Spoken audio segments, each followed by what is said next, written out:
Hello, we'll be talking about squares in today's session. So let's first start with the definition of squares.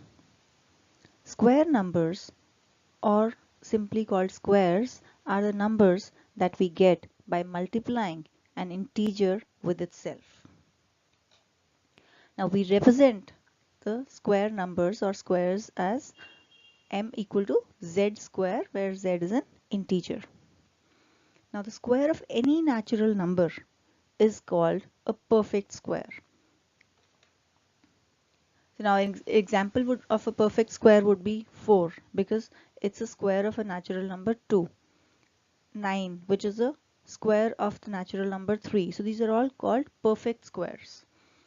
Square number m, as we just defined in the representation where we say m is equal to z square, where m is a square number.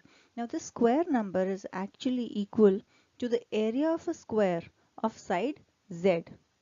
And of course, in that case, when we are representing that as an area of a square of side z, z has to be a positive integer. So now we take an example of a square. It's a 3 by 3 square. So we get the area of this. As we know how to calculate the area of the square, the area will be 9. So 9 is a square number and it is square of 3. So to understand where are the square numbers used, they are extensively used in finding areas of certain figures, and they are also very useful in different kind of maths calculations. Now let's go over some properties of the square numbers. We'll first see that what are the ending digits of the square numbers. Ending digit of a square number will always be one of these values, which is 0, 1, 4, 5, 6 and 9. Now it cannot end, a square number can never end with 2, 3, 7 and 8. Now let's see how do we come to these digits. How do we come to the digits 0, 1, 4, 5, 6 and 9 for the as the ending digit of all the square numbers. So first we'll say if the number is ending with 0, we'll always, you can just see, try and multiply. We multiply 10 with 10, we get 100. We multiply any number with 10, we'll get a 0 in the end. So every number ending with 0 will always have a square ending with 0. Now, every number ending with 1.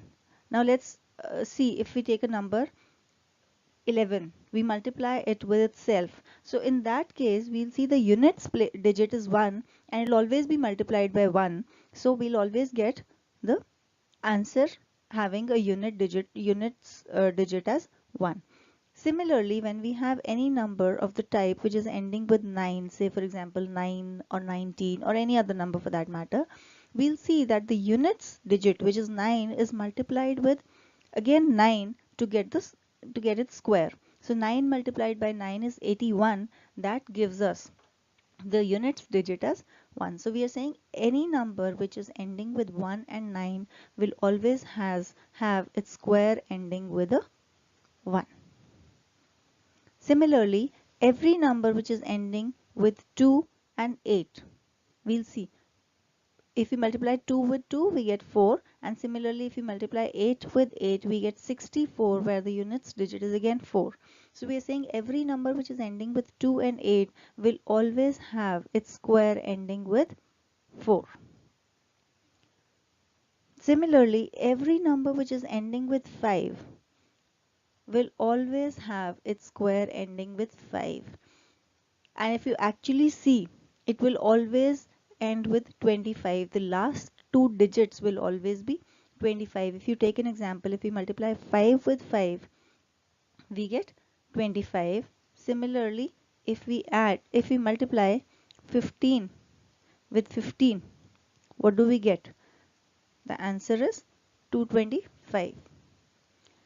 And that and similarly we can try other things like 25 by 25 gives us 625 and so on. So we are saying that the last two digits of a number of the square of a number ending with 5 will always be 25.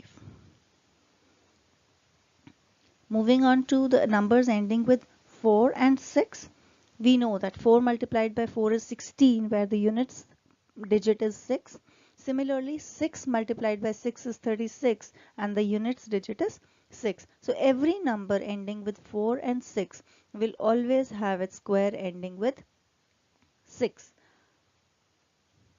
And similarly, every number which is ending with 3 and 7 will have a square ending with 9, because 3 multiplied by 3 is 9 and 7 multiplied by 7 gives us 49, where the units digit is 9.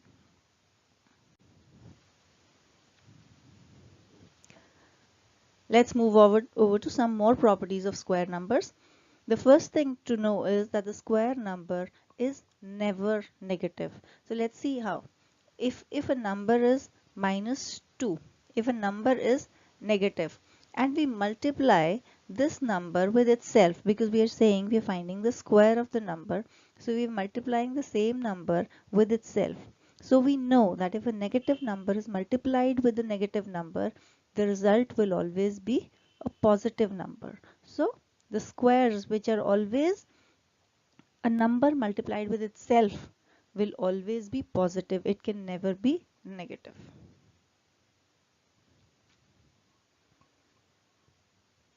Now, if we just discussed that if a number is ending with 0, it will always end, the square of that number will always end with 0. Now, extending it forward, we'll say that if a square number is ending with 0, then the number of zeros is always even, and it will be the double of the number of zeros in its root. Like we said that if we multiply 10 with 10, the answer is 100. So we are saying we have 1 0 in 10 and the number of zeros in its square is 2. So similarly, if we have 100 multiplied by 100, how many zeros will we have?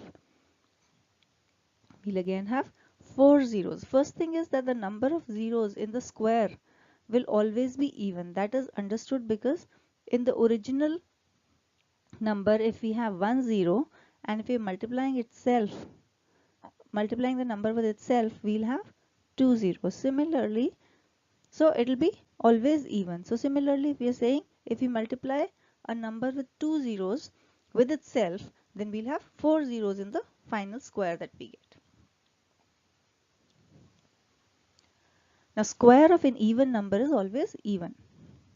This is obvious because whenever we multiply any number with an even number, the result is always an even number. So here we are multiplying an even with an even, so obviously the result would be an even number. And similarly, the square of an odd number will always be an odd number. For any natural number n, its square n square will always be equal to the sum of first odd natural numbers. Now we'll see how is this. Now we take an example. We're talking about 5 square. So in this case, n is 5.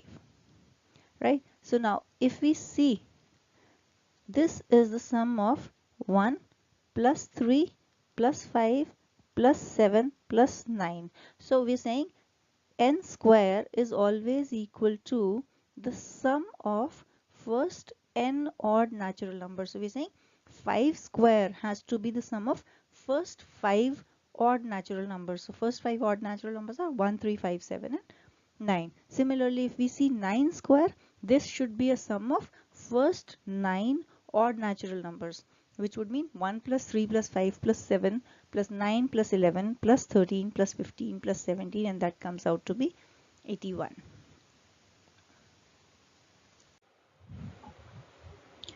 Friends, I hope you enjoyed the session. If you find it useful, please like it and share it with your friends. You can visit us at our Cool Smart Learning website and post your queries there. And please subscribe to the Cool Smart Learning channel for getting updates on the new sessions. Thank you.